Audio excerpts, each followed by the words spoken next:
राजनीतिक विकास का संबंध उस राज्य के लोगों के बौद्धिक विकास से संबंध होता है।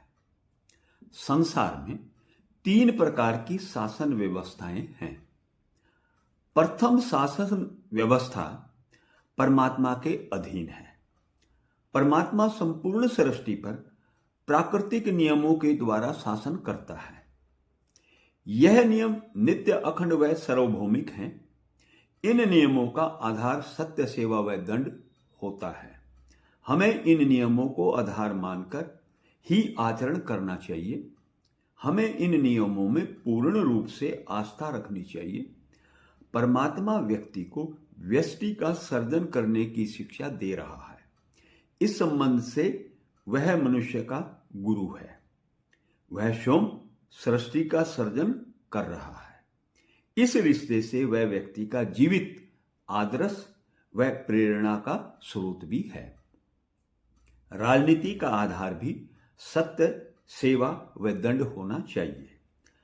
परम सत्य को न ज्ञान से न ध्यान से जाना जा सकता है, उसे केवल अनुभूति से जाना जा सकता है। सत्य वह होता है जो भूत, भविष्य व वर्तमान तीनों कालों में होता है। सत्य, अध्यात्म व राजनीति का पहला गुण होना चाहिए। दूसरा गुण सेवा होना चाहिए।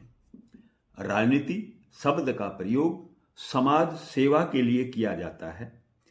अध्यात्म सृष्टि कर्म के अनुकूल होता है। जब अध्यात्म का राजनीति से संबंध होता है, तब एक कल्याणकारी सरकार का जन्म होता है, जिसके द्वारा व्यक्ति व समाज का चहुमुखी विकास किया जाता है। राजनीति का राष्ट्र की सेवा से संबंध होता है। जहां पर सेवा होती है, वहां पर किसी प्रकार की मांग नहीं होती।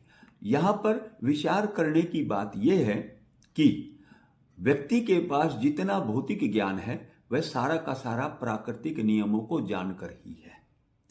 यह एक पक्ष है। दूसरा पक्ष यह है कि आज व्यक्ति का जो बौद्धिक स्तर है, वो इतने निम्न स्तर पर है कि हम जो है जानकारियों से, सूचनाओं से और अनुभव से यह अनुभव ही नहीं कर पाए कि जब तक हम प्राकृतिक नियमों को जीवन में अर्थात अपने व्यवहार में नहीं उतारेंगे, तब तक हमारा कल्याण